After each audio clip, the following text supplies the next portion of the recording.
56 Brilliant Woodworking Tips for Beginners, P3.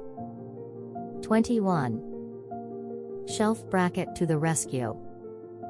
Brace skinny material on edge with this slick system.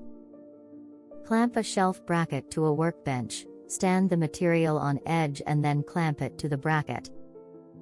The clamp will hold the material, keeping your hands free for other operations. As a Jensen. 22. Transportation Flag Clamp. If you have to pick up long lengths of wood from the lumberyard, throw a spring clamp in the back of your vehicle. Use the clamp to attach the warning flag to the end of the protruding lumber. The clamp's easy to slip on and off, and you won't have to fuss around with staples, nails or string. Steve Parker. 23. Hole Saw Drum Sander. Sanding the inside of a hole or curved surface can be difficult. To simplify that task, insert a 1/4 by 3 inch bolt into the pilot hole of a hole saw cutout. Secure the bolt with a washer and nut. Using a hacksaw, cut a 1/4 inch deep slot in line with the bolt. Cut a piece of adhesive backed sandpaper so that you can slide one end into the slot, wrap it around the cutout, and slide the other end back into the slot. Chuck the bolt into a drill, and you now have a homemade drum sander. ER. Comstock. 24. Hand plane hack. Here's a way to joint or shape work pieces that are too small to hold in a vise. Flip a hand plane upside down and clamp it in your bench vise. Now you can pass the wood over the plane to joint the edge. Matt Boley.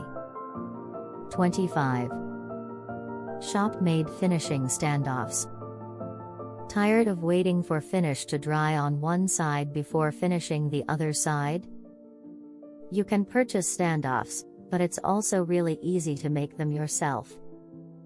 Simply drive 2-inch drywall screws through 2-inch x 2-inch squares of 3/4 inch thick stock.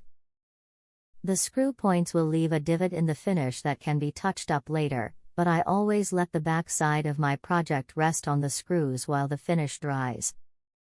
Matt Boley. 26. Visual aid for sanding even surfaces. With an orbital sander and good sandpaper you can smooth wood evenly and easily with first-class results.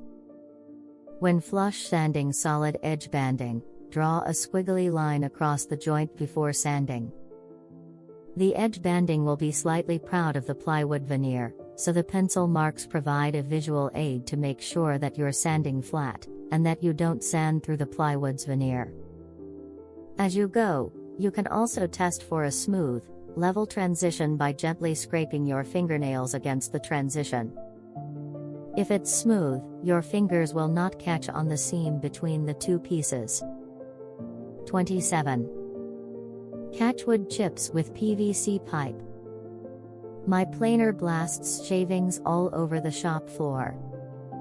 I decided to make my own dust chute from 4-inch PVC sewer pipe, which has thinner walls than regular Schedule 40 pipe, and a couple caps. I cut a slit in the pipe and used a heat gun to soften the plastic. That allowed me to open the slit. Heating PVC releases fumes, ventilation is critical. I then drilled holes in the flap and screwed it to the planer housing. Finally, I cut a 2/2-inch hole in one of the end caps to accept my shop vacuum hose. Works great. Luis Arce. 28. Make your own super strong sandpaper. I do a lot of finish sanding freehand, without a sandpaper block, so I can smooth edges and get into nooks and crannies.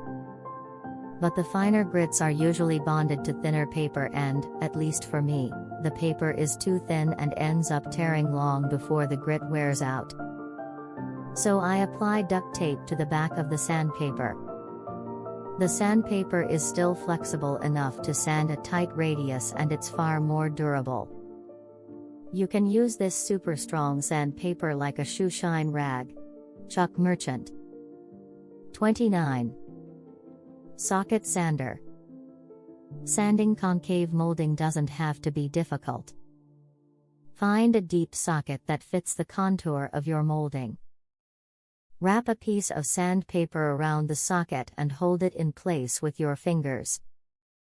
Your sanding will be uniform and the delicate edges of the molding won't round over. Eric and Cheryl Weltlick. 30. No slipping, no splinters.